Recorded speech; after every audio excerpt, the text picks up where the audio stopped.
So we are at You Get It, and Bishakha Jain, who has been a past guest of mine, is here in You Get It. And just full disclosure, we actually recorded this earlier today because Bishakha is based in India time zone. I told her I don't want to wake her up at 5:30 a.m., though she said that hey, she's up at that time. So anyway, so we recorded this about 10 hours earlier, and we're going live at 5 p.m.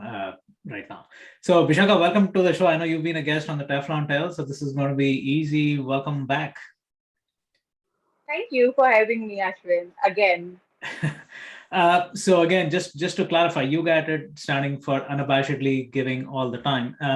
So I know Vishaka, I mean, for you to kind of be on the show is kind of a natural, right? But again, and I say that with humility because I look at you all the time, whether it's going to schools and talking to kids about cybersecurity and privacy, whether it is women in cybersecurity and raising the whole bar of awareness of why and how and when can women break into cyber and leading by your example. So the first question is really talk a little bit about where you are, what you're doing, and then we'll go into the substrates of You Get It.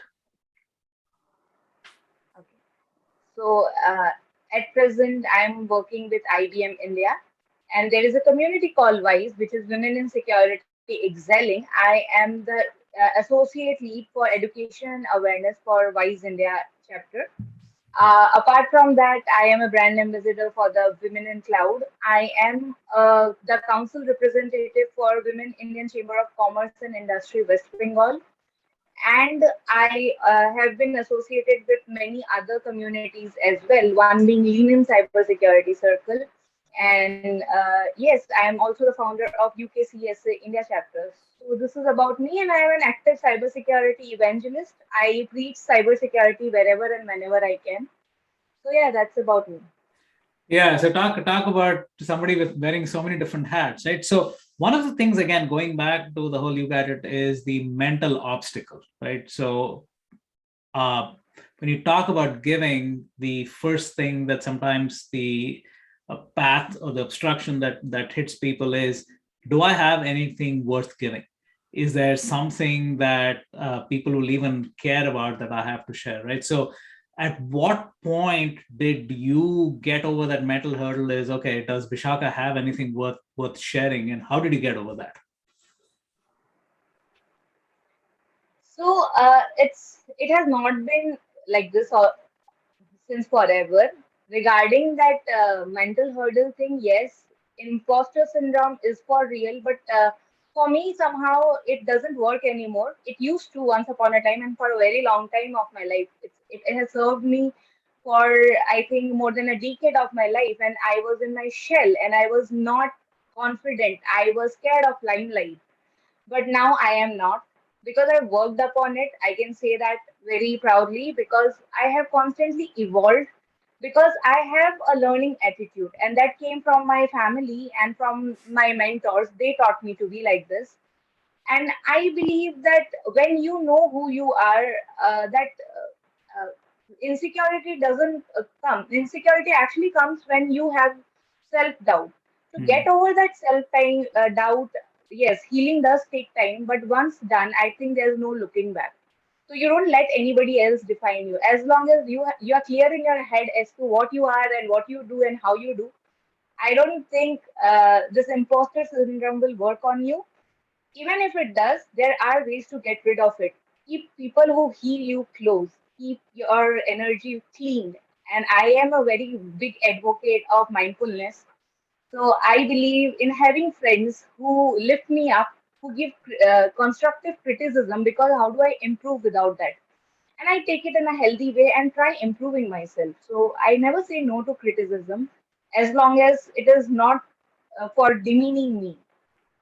As simple Great. as that. Yeah. So again, a follow on to that, again, this is something you mentioned, right, which is imposter syndrome, is once you get past that, let's then the second obvious thing that hits people is, hey, I will give something once I've reached a milestone, once I've become a VP, once I've got my IPO, right? So all it's about me, me, me.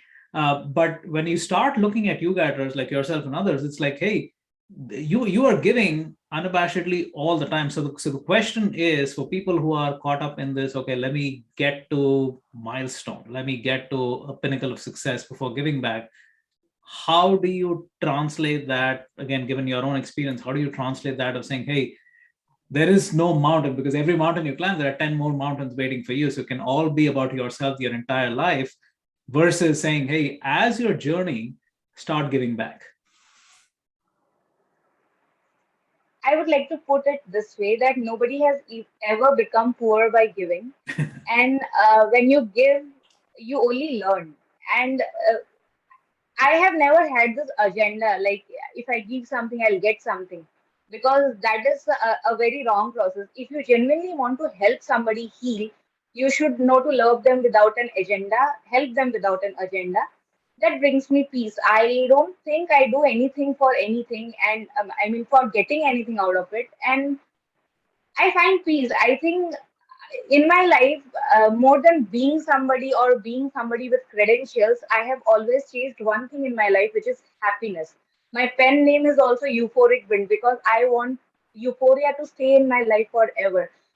If it's not happiness, if it doesn't bring me peace, I don't think it's worth it.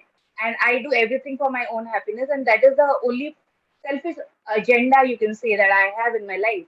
Like it brings me happiness. If you see somebody shining because of you, you shine brighter. Their success reflects on yours too. And this is the mindset. Actually, I have told this before also that I am somebody who reads a lot, and I religiously follow two people's reading list. One is Bill Gates and other is Ankur Warikoo. So I have read many books wherein, and I have followed many big people wherein I see, the work they do reflect on them. If you talk about Michelle Obama, if you talk about Bill Gates, they never did anything for agenda. Yes, being ambitious is something, but Mhm. being happy is also something. I am ambitious. There is no second thought about it. Had I not been an ambitious person, I would not have sat in front of you talking about things, right? Yeah. But I don't do things for the sake of becoming popular. I have never thought it that way. All this glamour and everything, it came as a byproduct of doing what I do. But I never started something to become famous. This is a Mhm. very wrong thing which people actually have come, to my face and said. But it doesn't work that way. You will never be Yeah. happy only. If you look for external validation, you can never be happy in life. And happiness is very important to me. Deep conversation. So again, you alluded to something else, which is again something that is drilled into people, especially as you kind of get into business and all that, which is ROI, ROI, ROI, right? So everything is about, oh, you've put an X, how much did you get back? And what you just touched upon is something that is so important, which is going back to the you guided philosophy, which is unabashedly giving, right? Which is very, very different than ROI, right? It is about give, give, give.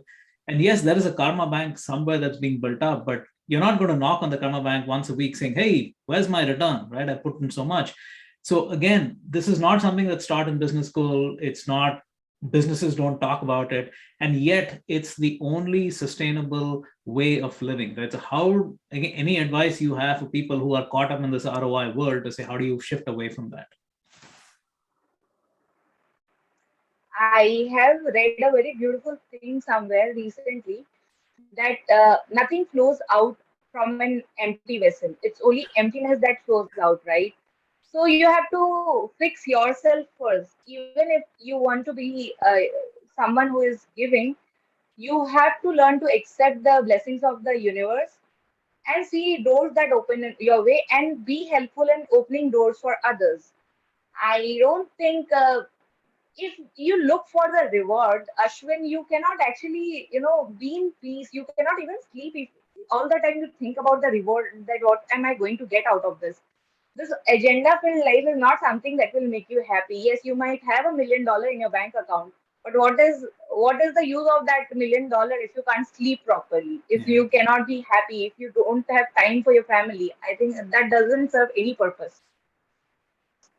Yeah, and it's also something so profound, right? You talk about that ability to sleep well at night. It's like, hey, is $1 million going? So I was thinking about, is $1 million going to make you happy? Is 10 million? And you can never get to that point. But to you, what you said earlier, which is if you can get somebody to shine better, and that reflective glory is more fulfilling than anything else, right? So switching topics a little bit, and you and I talked about this briefly before we went on the show, which is mental health. And it is something which every yogator is faced with. Why? Because they're giving all the time, right? And there are people out there who sometimes for the right reason, sometimes the wrong reason, doesn't matter, but they come and they want a piece of your time, they want a piece of your advice, right? And there's only so much that a yogator can do. So how does somebody who is in this mold of constantly giving be able to draw boundaries and actually push some people out who may have an agenda which doesn't gel with your bigger purpose? So this is a very good question, and this is something which I have been very vocal about. I follow the Bhagavad Gita religiously. So yes, there have been times I've helped people because I wanted to help them, only to know that their agendas were wrong. And I don't believe in calling out people because that is not how I am raised. What best I can do is I can move on. I can move out of their life, and I can draw a line, and I can actually talk about it. Like, hey, this is not right. I don't feel this is right. I wish to not continue being in association with you. I just say and I move on. I Wow. don't believe in entertaining something that takes out the good energy out of me, and I preserve my energy and very unapologetically. I am very unapologetically about my choice, about choices that I have made in life, because it takes strength when you are emotionally attached with someone. When you work with someone, you definitely will be attached with that person to some extent, right? But when you know the intent of that work was not okay, you will not love to entertain, because that will take away your own peace of mind. And peace of mind, see, you cannot be a quality worker if you are not at peace with yourself. So before serving anybody else, I told you, right, you have to fix yourself first before trying to fix somebody else. Nothing flows out of an empty vessel. Yeah, no, it's so true. I think sometimes, especially the giver mentality, is you have to take care of yourselves, that mental well-being, so that you can help others. So one penultimate question, right, and this goes back to discipline, right, which is consistency and be able to give all the time. So, sometimes I think that aspect, at least for me, I can say that for a fact, that's probably one of the hardest things for me to come by, right? Which is, how do you be consistent in what you do? Because otherwise, yeah, I mean, you could have uh, issues that consume you, and yet as a yoga actor, the consistency aspect of, okay, there is stuff that you learn every day, and figure out a way to make that a routine so you can give back. Any tips on how you have built that into your ecosystem, so that I look at Bishakha every single day on LinkedIn, it's like there's something coming from you which is helping either women in cybersecurity or students or other people with your own experiences, right? How you build that consistency? Regarding consistency building, I have never thought it that way. I mean, I have never done anything which I don't believe in. Hmm. And we have had this discussion whether it was leaving my first job very impromptu, like it was very quick, or whether stepping out of association where I don't felt that I resonated anymore. I never thought it that way, that if I mean, I have to be consistent or not. See, I open LinkedIn if I see something which is worth sharing. For example, there are cyber jobs. If I can share or commenting for a better outreach, and somebody else finds out that there is a job or opening, I think nothing like it, right? It is a very thing, and people actually come back to me saying that we follow your LinkedIn post and we see where all you have commented, or where all you have hit likes. So if that much of influence is there on my students and I can help them in any other way, I will happily do that. I mean, I don't see it as anything wrong. And besides, even I get to know, like, as the karma cycle flows, what you give back is what you get in return. So you will not believe that there have been times where people come to me, hey, there is a CFP open, you should apply. Hey, there is something going on, you should do. So it has happened, and I'm not even lying about it, and I'm not even, taking the due credit, because there have been so many good people who will come to you and will be grateful for little help they get from you.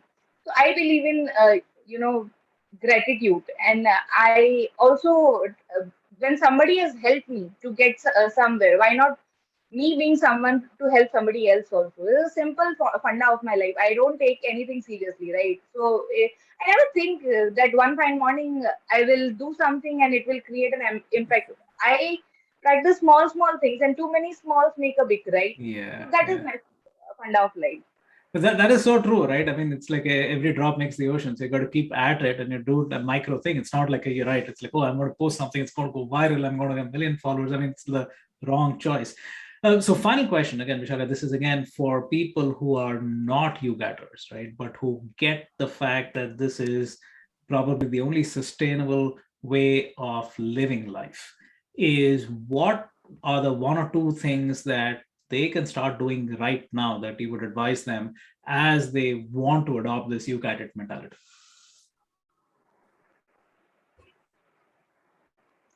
Uh, I won't. I don't think I am somebody who can suggest somebody something. But two things have worked for me.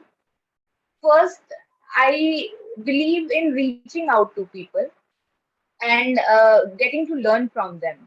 Hmm. So when I learn something new, I like teaching it further so that somebody else can acquire the same thing. If somebody is interested at all, they can also learn. So communicate.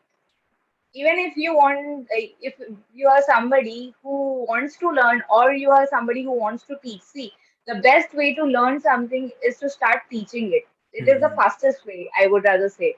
So I believe in teaching, and this is something very close to my heart, because I come from a family of educators. My great grandmother, my grandfather, they were educators. So despite of my IT job, I like teaching. So be it technical or executive presence, or many things which I talk about, or many causes which I talk about. So yes, start teaching if you can. That will help build your confidence. And when you start addressing a lot of people for something, actually that only helps you to grow. You will never lose on anything. And there is no right time. Like you said that I will first achieve a milestone and then I'll start giving back. This is not the way. I mean, life is too short. You don't even know what the next week holds, right? And I believe in one thing, that when I look back at my life, I should see myself as a happy person. Or when I leave this earth, I want people to say one thing about me: she was a happy girl we crossed roads with. So when you chase happiness, is when you will be at peace with yourself, and that can only come when you have a broader mindset. Nothing goes away if you teach somebody, and even if for that matter that same teaching makes somebody else outshine you, you will see their shine reflect back on you. So I to pray that at least any of my students or my mentees, they outshine me, and they have already.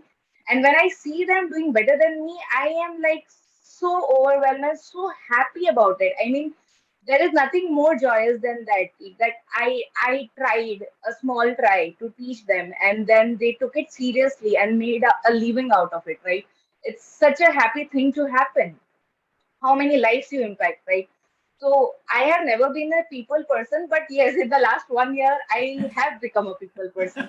So when I say this, people will first stop me that Vishaka don't lie. Yeah, When I say yeah, I am not an extrovert, then people again shut me up that you stop saying that you're not an extrovert. You talk too much, which is true now. I changed because I yeah. evolved. When you keep good energy close, you learn from good people, you evolve. That is what I chose to do, and I'm happy about it. Big, small milestones, all these things is okay, but happiness is first. I mean, 100 credentials and not able to sleep well versus no credential, but a happy life. I mean, your health on point, your smile on point. Why not choose the later, right, than the first one? I'm gonna remember that forever. 100 credentials, no happiness. 0 credentials, completely happy. Which one do you choose?